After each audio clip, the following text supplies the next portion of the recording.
দূরত্ব উচ্চতা বিষয়ক সাধারণ আলোচনার পর আমরা এখন এই দূরত্ব উচ্চতা বিষয়ক বিভিন্ন গাণিতিক সমস্যার সমাধান করব। তো প্রথমেই তোমরা বোর্ডে দেখতে পাচ্ছ একটি সৃজনশীল প্রশ্ন। তো সৃজনশীল দেখলেই যেন একটা ভয়, আসলে ভয়ের কিছুই না। হ্যাঁ, সৃজনশীল প্রশ্ন মানেই ভয় নয়, একটা নতুন প্রশ্ন তোমার কনসেপ্টের ভিতরেই আছে। সৃজনশীল দেখেই আটকে ওঠার কিছু নেই, ভয় পাওয়ার কিছু নেই।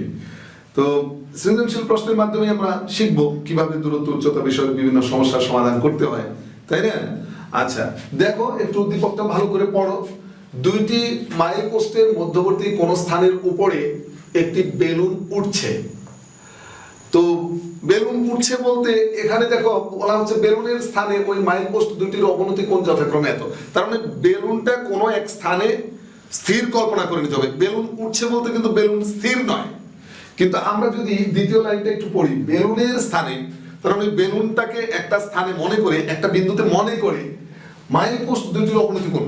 তো অবনতি কোণ দুইটা যেহেতু ফিক্সড, তাহলে বেলুনটাকে অবশ্যই একটা জায়গায় ফিক্সড ধরে নিতে হবে, যে একটা জায়গায় স্থির আছে, সেই জায়গা থেকে মাইল পোস্ট দুটির অবনতি কোণ 30 ডিগ্রি এবং 60 ডিগ্রি। এখানে একটা বিষয় কিন্তু গুরুত্বপূর্ণ, মাইল পোস্ট এটা কিন্তু কিলোমিটার পোস্ট না। তো কিলোমিটার পোস্টে দুটি কিলোমিটার পোস্টের পরপর দুটি কিলোমিটার পোস্টের মধ্যে দূরত্ব থাকে 1 কিলোমিটার, মানে 1000 মিটার। বাট মাইল পোস্ট যদি বলা হয় তাহলে পরপর দুটি মাইল পোস্টের মধ্যবর্তী দূরত্ব থাকবে 1 মাইল। এখন এই মাইলকে তুমি যদি মিটার এককে নিতে চাও, তুমি মাইল এককে রাখতে পারো। মাইল মানে দেশীয় একক, তুমি তাহলে যে কোনো দূরত্ব নির্ণয় করবা সেটা মাইল, গজ, ফুট, ইঞ্চি এরকম হিসেবে। আর যদি তুমি মনে করো যে না, এই যে এখানে বলছে ভূমি হতে বেলুনটি কত উচ্চতায় অবস্থান করছে, এই উচ্চতা তুমি ইচ্ছে করলে গজ এককে, ফুট এককে হিসাব করতে পারো, যেহেতু মাইল পোস্ট বলা আছে তুমি করতে পারো, তোমার এই রাইট আছে বটে। আবার তুমি যদি চিন্তা করো যে না, আমি এই যে মাইল পোস্ট দুইটার মধ্যবর্তী দূরত্ব যে 1 মাইল, এটাকে তো আমি মিটার এককে কনভার্ট করতেই পারি। হ্যাঁ, 1 মাইল সমান কত কিলোমিটার সেটা আমরা জানি। আবার 1 মাইল সমান কত মিটার এটাও ডাইরেক্ট লেখা যাবে, যে 1 মাইল সমান এত মিটার। এটা নিশ্চয়ই তোমাদের জানা আছে, 1610 মিটার। 1 মাইল সমান 1610 মিটার। তো মাইলকে আমরা মিটার এককে কনভার্ট করেও কিন্তু অঙ্ক করতে পারবো, তোমার ইচ্ছা। এটা একটা বিষয়। যাই হোক, আমি উদ্দীপকটা বুঝাচ্ছিলাম। আর ওই বেলুনের স্থান থেকে মাইল পোস্ট দুটির অবনতি কোণ দেওয়া আছে 30 ডিগ্রি এবং 60 ডিগ্রি, অবনতি কোণ কিন্তু। আর অবনতি কোণ কি তা আমরা খুব ভালো করেই পড়েছি, তাই না? অবনতি কোণ কিভাবে চিনতে হয়, কোথায় কিভাবে থাকে। আচ্ছা, এবার এই উদ্দীপকের উপর ভিত্তি করে প্রশ্নগুলো একটু দেখে নেই এক নজর। উদ্দীপক অনুযায়ী আনুপাতিক চিত্র আঁকো। হ্যাঁ, উদ্দীপকে যা বলছে সেই অনুসারে আমরা একটা চিত্র অঙ্কন করব। তারপরে বলছে ভূমি হতে বেলুনটি কত উচ্চতায় অবস্থান করছে। এই যে অবস্থান থেকে মাইল পোস্ট দুটির অবনতি কোণ 30 ডিগ্রি 60 ডিগ্রি, সেই অবস্থানটা বেলুনের, সেই অবস্থানটা ভূমি থেকে কত উচ্চতায় আছে সেটা আমাদের নির্ণয় করতে হবে। আর বেলুনের অবস্থান থেকে, সেই যে বেলুনের অবস্থান, সেখান থেকে মাইল পোস্ট দুটির দূরত্ব নির্ণয় করতে হবে। যেহেতু অবনতি কোণ দুইটা সমান নয়, কাজেই বেলুনের অবস্থান থেকে মাইল পোস্ট দুইটার দূরত্ব সমান নয়, ভিন্ন হবে। সেই দূরত্ব দুইটা আমাদের নির্ণয় করতে হবে।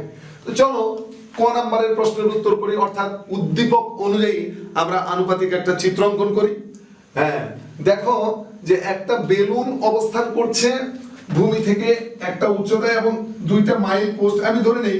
আগে আমি মাইল পোস্ট ধরে নিলাম এ আর বি, এই দুইটা মাইল পোস্ট।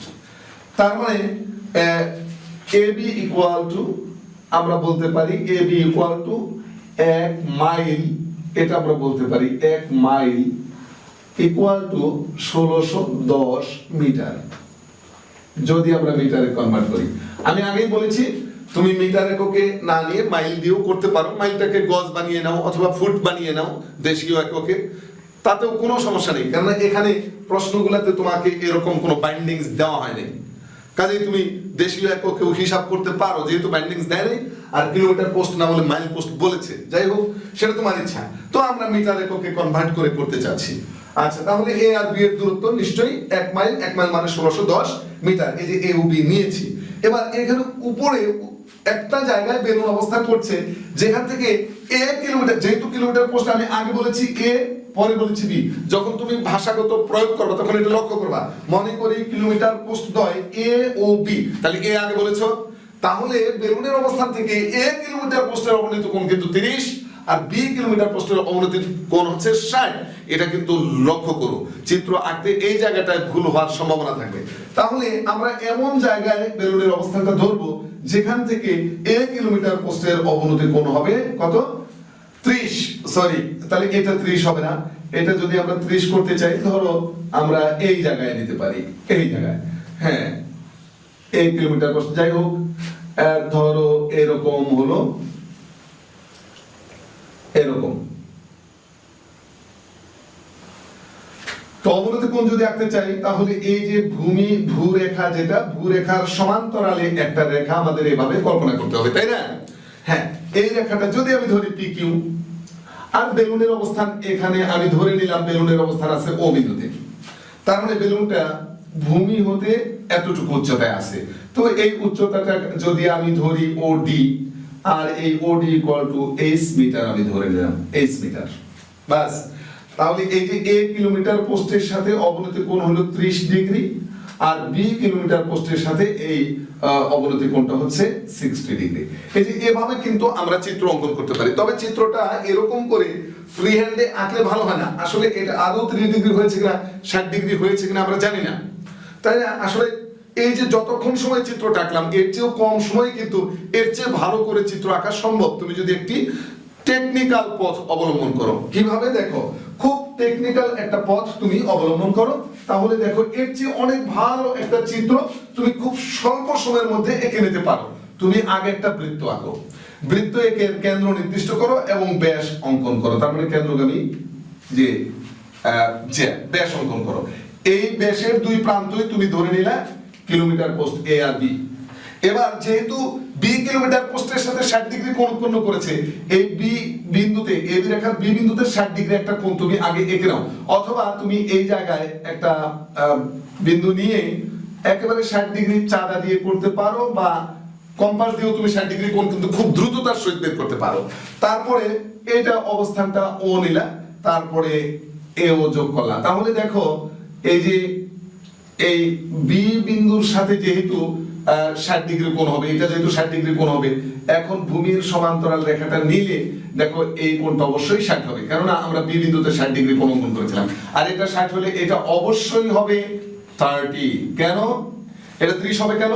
কেননা দেখো এ ও বি কিন্তু অর্ধবৃত্তস্থ কোণ, এ ও বি অবশ্যই অর্ধবৃত্তস্থ কোণ, তাহলে অর্ধবৃত্তস্থ কোণ মানে এটা 90 এক সমকোণ, তাহলে এটা যদি 60 হয় নিশ্চয়ই এটা 30, তবে 60 আর 30 হলো 90, এই 90 আর 90 180, রাইট? এই যে দেখো আমাদের চিত্র কিন্তু হয়ে গেছে, খুব দ্রুততার সহিত আমরা কিন্তু চিত্র এঁকে ফেলাম। আমি যত দ্রুত করেছি তোমরা তার চেয়েও দ্রুত করতে পারবে। কেন? আমি দ্রুত করেছি, মুখে বর্ণনা দিয়েছি, বোঝাতে চেষ্টা করেছি, সময় ব্যয় করেছি, কিন্তু তোমরা যখন আঁকবে তখন কিন্তু এই সময়গুলো ব্যয় হবে না। সুতরাং এর চেয়েও দ্রুততার সহিত কিন্তু তোমরা এই চিত্রটা অঙ্কন করতে পারবে। এখন এভাবে অঙ্কন করার পর এই যে বেলুনের অবস্থান, ভূমি থেকে বেলুনের অবস্থান যেহেতু চেয়েছে, এটা খ নম্বরে চেয়েছে, অবশ্য ক নম্বরের জন্য এটা না দেখালেও হবে, আমি তারপরেও অবস্থানটা দেখিয়ে দিলাম।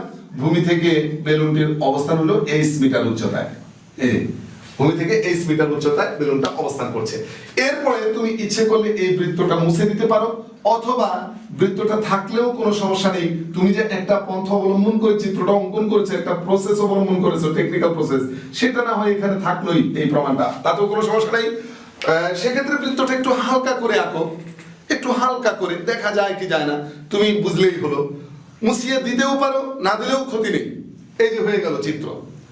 তাহলে এই যে চিত্র আঁকলে ক নম্বরে উদ্দীপক অনুযায়ী আনুপাতিক চিত্র, চিত্র আঁকা শেষ, 2 মার্ক চলে আসে, কিন্তু না চিত্রটার একটা সংক্ষিপ্ত বর্ণনা দাও হালকা, যে উদ্দীপক অনুযায়ী এ বি 2 কিলোমিটার পোস্ট, উদ্দীপক অনুযায়ী, হ্যাঁ এ উদ্দীপক অনুযায়ী এ আর বি 2টা মাইল পোস্ট, কিলোমিটার পোস্ট না মাইল পোস্ট, এ ও বি 2টি মাইল পোস্ট, আর ও বিন্দুতে বেলুনের অবস্থান, বেলুনের অবস্থান হচ্ছে ও বিন্দুতে।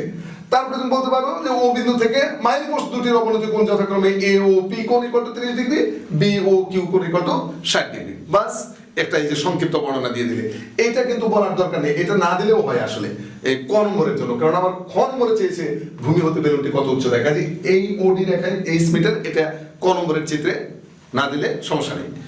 এবার তুমি যাবে খ নম্বরে। খ নম্বরে তুমি ক নম্বরের চিত্র ইউজ করতে পারো, অথবা খ নম্বরের জন্য তুমি আবার চিত্র এঁকে নিতে পারো। এটা সময়ের উপর ডিপেন্ড করবে, তোমার হাতে কি পরিমাণ সময় আছে সেই অনুযায়ী তুমি সিদ্ধান্ত নেবে। চিত্রটা আঁকলে খ নম্বরে যেহেতু উচ্চতা চেয়েছে, মানে ভূমি থেকে কত উপরে আছে বেলুনটা, কাজে এই রেখাটা তখন তুমি খ নম্বরের জন্য এঁকে ফেলবে এবং লিখবে যে মনে করি ভূমি হতে বেলুনটির অবস্থান ওডি ইকুয়াল টু এইচ মিটার উচ্চতায়। ওকে, বলে ফেললাম। এরপরে তুমি বলো যে খ নম্বর কিন্তু সমাধান করছি, ক নম্বরের জন্য তো চিত্র আঁকা শেষ। খ নম্বরের সমাধানের প্রথম লাইনটাই হলো এটা, যে মনে করি মনে করি বেলুনটি ভূমি হতে ওডি ইকুয়াল টু এইচ মিটার উচ্চতায় অবস্থান করছে। প্রথম লাইন এটা খ নম্বরের জন্য। তারপরে আমরা বলবো ঠিক এভাবে যে ডি এ ও কোণ, দেখো ডি এ ও কোণ, এই কোণটা হবে কার সমান? এই যে পি ও এ কোণের সমান, পি ও এ কোণের সমান। আর পি এ ও কোণ এটা আমরা ক নম্বরেই বলে আসছি যে এটা 3 ডিগ্রি, রাইট? এটা কেন হলো? কারণ এই কোণ আর এই কোণ আসলে একান্তর কোণ। তুমি এখানে ডান পাশে লিখে দিতে পারো একান্তর কোণ বলে লিখে দিতে পারো। আচ্ছা, তারপরে একইভাবে এটাও করবে, এই যে এটা, তাহলে এটা কিন্তু 30 ডিগ্রি, এটা 30 ডিগ্রি আমরা পেয়ে গেলাম। একইভাবে তুমি এইটা বলবে, এটা সেটা কি হবে? দেখো ডি বি ও কোণ বা ও বি ডি বলো, একই কথা, ও বি ডি কোণ, এই কোণ কিন্তু এই কোণটা কিন্তু এই কোণের একান্তর কোণ। তার মানে এটাকে বলতে পারি বি ও কিউ কোণ, বি ও কিউ কোণ সমান সমান 60 ডিগ্রি। বাস, এটা কিন্তু আমরা বলতে পারি নাকি? তার আগে তুমি যদি আরো একটু লিখতে চাও, তুমি তার আগে লিখতে পারো পি কিউ সমান্তরাল এ বি, এটা কিন্তু লিখতে পারো পি কিউ সমান্তরাল এ বি, ও এ এবং ও বি তাদের ছেদক। এই কথাটা বলে তারপরে অতএব দিয়ে তুমি এটা লিখতে পারো, আরো ভালো। এটা সময়ের উপরেই ডিপেন্ড করবে কিন্তু। আচ্ছা, এবার দেখো আমরা যেহেতু এই দুইটা কোণ পেয়ে গেলাম, এটাও কিন্তু 60, এটা পেয়ে গেছি আমরা, এটা 60 ডিগ্রি। এবার দেখো এই যে এটা একটা সমকোণী ত্রিভুজ, কারণ এটা কিন্তু লম্ব, কাজে এটা একটা সমকোণী ত্রিভুজ, রাইট? এই সমকোণী ত্রিভুজের এই কোণ আমাদের জানা আছে, সমকোণী ত্রিভুজের এই কোণ কিন্তু জানা। এখন এই কোণটাকে নিয়ে আমাদের বের করতে হবে ওডি বাহুর দৈর্ঘ্য। তো ওডি বাহুর দৈর্ঘ্য আমরা যদি ওএ বা এডি কোণটা জানতে পারতাম তাহলে কিন্তু ওডি বের করতে পারতাম, কিন্তু দুঃখজনক যে আমরা এডি জানি না, ওএও জানি না, রাইট? আমরা জানি না, তাহলে আমরা কিভাবে বের করতে পারি? তবে আমরা কিন্তু একটা জিনিস জানি, এবি ইকুয়াল টু যে ওই যে লিখেছি 1610 মিটার, এটা কিন্তু আমরা জানি। আচ্ছা, এবি যদি 1610 মিটার হয় আর আমি যদি বিডি কে x মিটার ধরি BD equal to x metre, এটা আমরা যদি লিখি যে ধরি BD equal to x metre. আচ্ছা, বিডি যদি x মিটার হয় তাহলে এডি কি? অতএব এডি ইকুয়াল টু কত? এডি ইকুয়াল টু হবে এই 1610 মাইনাস x মিটার। এই যে দেখো এই বাহুটার দৈর্ঘ্য এখন আমরা জানি। এখন কিন্তু আমরা এডি বাহুর দৈর্ঘ্য জানি কত? 1610 বিয়োগ x, এই যে 1610 বিয়োগ x মিটার, এটা এখন আমরা জানি। এখন কিন্তু দেখো এই 30 ডিগ্রি কোণের বিপরীত বাহু অর্থাৎ লম্ব জানা আছে, আর এটা কি সন্নিহিত বাহু ভূমি জানা আছে। লম্ব আর ভূমির মধ্যে ত্রিকোণমিতিক যে অনুপাত, লম্ব আর ভূমি tan অনুপাত, তাহলে আমরা কিন্তু tan 30 ডিগ্রি দিয়ে আমরা এখানে এই ওডি বাহুর দৈর্ঘ্য আপাতত একটা বের করে ফেলতে পারি। তাহলে আমরা লিখবো এখন tan, নিচে করবো অবশ্যই তোমরা, tan 30 ডিগ্রি ইকুয়াল টু এই যে লম্ব বাই এই যে ভূমি এডি। বাস, এখন tan 30 ডিগ্রি মান কত? 1/√3, এটা জানা থাকতে হবে। tan 30 ডিগ্রি মান 1/√3 ইকুয়াল টু ওডি কে আমরা h ধরে নিছি, এডি হলো 1610 বিয়োগ x, রাইট? এবার আমরা এটাকে একটু সরল পর্যায়ে নিয়ে রাখি, সেটা হলো √3h, আমরা এই দিকেই আগে করি, √3h ইকুয়াল টু এই 1610 বিয়োগ x। আমরা আরেকটা কাজ করতে পারি, সেটা হলো প্রকৃতপক্ষে আমাদের লক্ষ্য কিন্তু h বের করা, কাজে এই সমীকরণে আমরা x এর মানটা রাখি, x ইকুয়াল টু যে -x এই পাশে আনলাম, তাহলে ওই পাশে 1610 বিয়োগ √3h, এটা এই 1 নং দিয়ে রাখো। এটা কিন্তু আমরা এই ত্রিভুজের জন্য পেয়েছি, এই সমকোণী ত্রিভুজ অর্থাৎ ওএডি সমকোণী ত্রিভুজের জন্য। এই যে আমি লিখেছি tan 30 ডিগ্রি, তুমি প্রয়োজনে উপরে লিখে দাও ওএডি সমকোণী ত্রিভুজ থেকে, তুমি এটা লিখে দিতে পারো। আর যদি তুমি বোঝো, লেখার দরকার নেই আসলে, এটা না লিখলেও চলবে, সরাসরি লিখছো তাতেও অসুবিধা নেই। একইভাবে দেখো আমরা এই যে ও বিডি, এখানে কিন্তু আরেকটা সমকোণী ত্রিভুজ আছে, এখানে যেমন একটা সমকোণী ত্রিভুজ ছিল, তা থেকে আমরা এই যে ইকুয়েশনটা পেয়েছি। তেমনি এখানে আরেকটা সমকোণী ত্রিভুজ আছে, এই সমকোণী ত্রিভুজেও আমাদের একটা কোণ জানা আছে 60 ডিগ্রি। এই সমকোণী ত্রিভুজের এই 60 ডিগ্রি কোণ ব্যবহার করে আমরা এরকম আরেকটা সমীকরণ পেতে পারি। এই যে একটা সমীকরণ পাবো, যেটা পাইনি এখনো, একটা পেয়েছি আর এটা ব্যবহার করে আরেকটা পাবো। এই দুইটা সমীকরণ সমাধান করে কিন্তু আমরা এইচ এর মান পেতে পারি, যেটা আমাদের বের করা লক্ষ্য, রাইট? তাহলে চলো আমরা এখানে বলতে পারি OBD সমকোণী ত্রিভুজে, না বললেও হবে, সরাসরি লিখতে পারো tan 60 ডিগ্রি। কেন?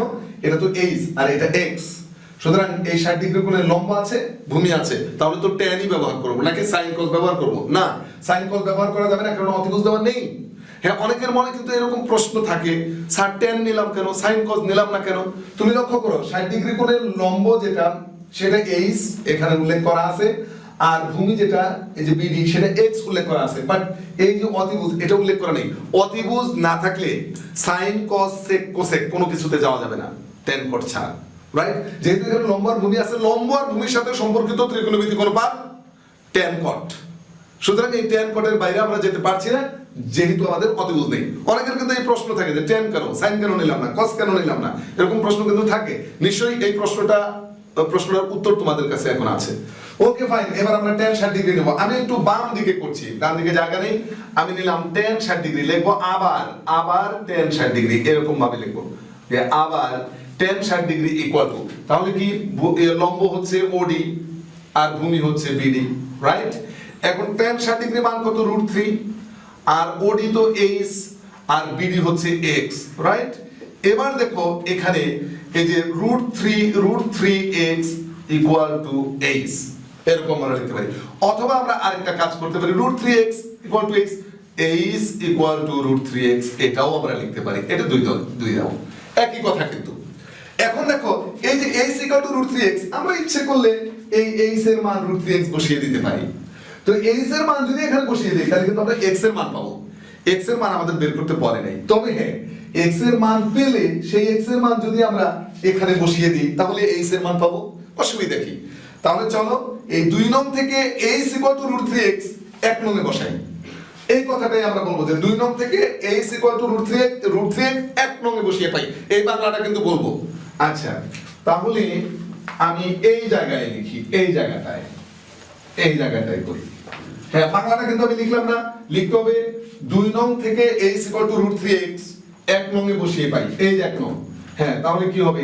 x ইকুয়াল টু এই যে 1610 মাইনাস এই যে √3 আর h এর মান √3x।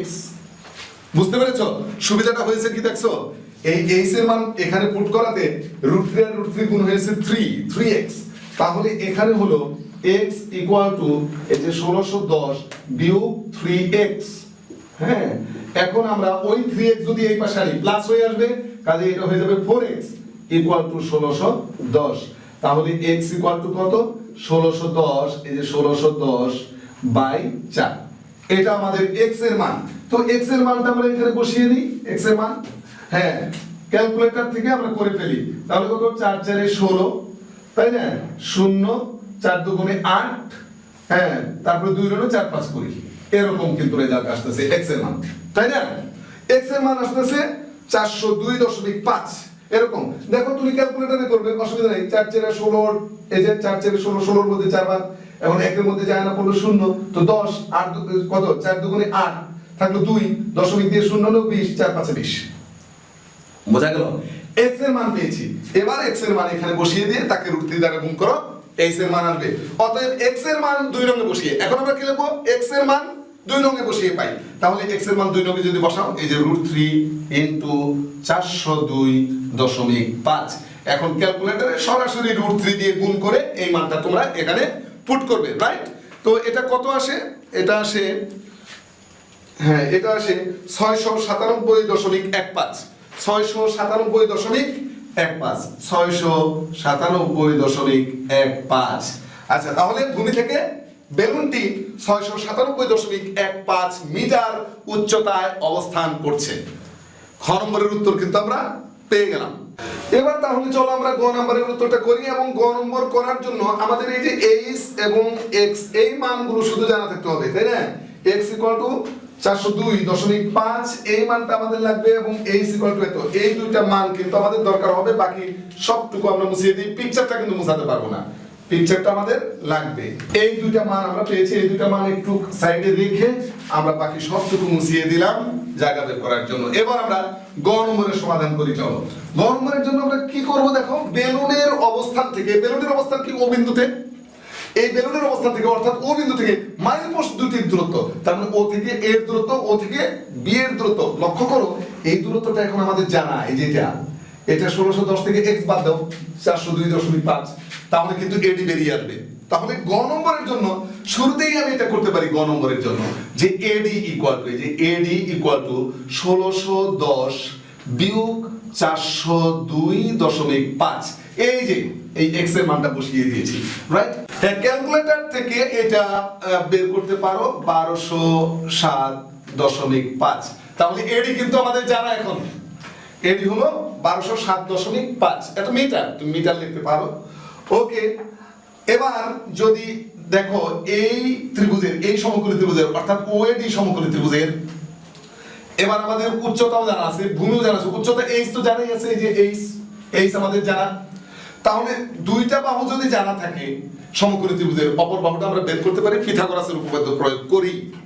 আবার যদি তুমি চিন্তা করো না পিথাগোরাসের উপপাদ্যে যাব না, পিথাগোরাসের উপপাদ্য বাদ দিয়েও তুমি বের করতে পারো সাইন কস দিয়ে, কারণ অতিভুজ জানা থাকলে আমরা সাইন কস ব্যবহার করতে পারি। অতিভুজ, ভূমি এবং লম্ব যদি জানা থাকে, অতিভুজের সাথে যদি ভূমি জানা থাকে কস ব্যবহার করব, অতিভুজের সাথে যদি লম্ব দেওয়া থাকে তাহলে সাইন ব্যবহার করব। আমাদের লম্ব আছে, ভূমিও আছে, সাইন কস যে কোনোটা নিতে পারি, আবার পিথাগোরাসের সূত্র নিতে পারি। পিথাগোরাসের সূত্রে যে আমার মনে হয় এটাই ভালো, রাইট? তাহলে আমরা লিখতে পারি sin 30 ডিগ্রি, এই যে sin 30। তো এখন তোমার একটা প্রশ্ন যে sin 30 নিলাম কেন? sin 30 কিন্তু এই যে লম্ব বাই অতিভুজ, লম্ব কি ওডি বাই অতিভুজ কি ওএ, এই ওএটা কিন্তু বের করা আমার লক্ষ্য। তাহলে ওএটা এখানে আমরা sin 30 এখানে নেব, রাইট? অন্যভাবে আমি বলতে পারি sin 30 এর মান হাফ, এটা আমরা বসিয়ে দিতে পারি। cos 30 নিলে √3/2 আসতো, রাইট? তো একটু হিসাবটা জটিল হয়ে যেত, এজন্য আমি টেকনিক করে করছি কি sin 30 নিয়েছি। cos 30 নিয়েও করা যাবে, তো √3/2 রুটের ব্যাপার আসতেছে, একটু হিসাবটা জটিল হবে, একটু জটিল হবে, এজন্য আমি টেকনিক করে sin নিয়েছি, যে sin 30 তো হাফ, রাইট? এই চিন্তাগুলো একটু করতে হবে। আর ওডি আমরা জানি, ওডি মানে কত? ওডি মানে এই যে উচ্চতা অর্থাৎ 697.15, 697.15, আর নিচে আছে ওএ। এবার যদি আমরা আড়াআড়ি গুণ করি, ওএ ইকুয়াল টু এই যে এটার দ্বিগুণ, এটার দ্বিগুণ অর্থাৎ 697.15 গুণন 2, তাহলে এই মানটা কিন্তু আমরা পেয়ে যাই। অর্থাৎ বেলুনের অবস্থান থেকে এ মাইল পোস্টের দূরত্ব কিন্তু আমরা পেয়ে যাচ্ছি। এটা কত আসছে? এটা আসছে তোমার 1394.3, 1394.3। তার মানে বেলুনের অবস্থান থেকে এ মাইল পোস্টের, মানে একটা মাইল পোস্টের দূরত্ব হলো 1394.3 মিটার। বাংলাটা কিন্তু অবশ্যই লিখবে, এই যে ফিনিশিং লাইনটা কিন্তু অবশ্যই দিবে, এটা অনেক গুরুত্বপূর্ণ। মাইল পোস্ট দুটির দূরত্ব নির্ণয় করতে বলছে, একটি নয়, আমরা একটি পেয়েছি, আর একটি কি ওবি, একই প্রক্রিয়া পেতে পারি। দেখো x জানা, h জানা, আমরা এই সমকোণী ত্রিভুজটাকে ব্যবহার করে আমরা কিন্তু ওবি এর মান বের করতে পারি, অর্থাৎ অপর মাইল পোস্টের দূরত্ব বের করতে পারি একই প্রক্রিয়া। তো দেখো এক্ষেত্রে 60 ডিগ্রি রয়েছে, তাহলে সাইন কস কোনটা ব্যবহার করলে ভালো হয়? দেখো সাইন 60 ডিগ্রি কিন্তু √3/2, আর cos 60 ডিগ্রি হাফ, তাহলে cos 60 ডিগ্রি ব্যবহার করা সুবিধাজনক হয়। এই জন্য আমরা করব কি, এই ত্রিভুজের জন্য, এই সমকোণী ত্রিভুজের জন্য আমরা নিব cos 60 ডিগ্রি, লিখব আবার cos 60 degree equal to, cos মানে কি ভূমি বাই অতিভুজ, তো ভূমি কত বিডি, আর অতিভুজ কত অতিভুজ ওবি, আর ওবি তো আমাদের বের করতে হবে। cos 60 এর মান এই যে half equal to BD, BD মানে এই যে x এর মান কত? এই যে 402.5, আর ওবি আমরা বের করব। তাহলে আড়াআড়ি গুণ করলে এই যে ওবি ইকুয়াল টু 2 ইনটু এই যে 402.5 ইকুয়াল টু, এটা আমরা ক্যালকুলেটরে করব। দেখো 804 আর এই যে 5 কে 804, 805 হবে, 805 মিটার, এটা হবে 805 মিটার, রাইট? আচ্ছা, তাহলে আমরা ফিনিশিং লাইনটা এবার দিয়ে দিতে পারি গ নম্বরের জন্য, যে বেলুনের অবস্থান থেকে মাইল পোস্ট দুটির দূরত্ব যথাক্রমে 1394.3 মিটার এবং 805 মিটার। এভাবে আমরা ফিনিশিং একটা লাইন দিয়ে দেবো। বাহ, চমৎকার একটা সৃজনশীল প্রশ্নের সমাধান কিন্তু আমরা করে ফেললাম। অনেক গুরুত্বপূর্ণ, তোমরা অবশ্যই ভালো করে প্র্যাকটিস করবে আশা করি।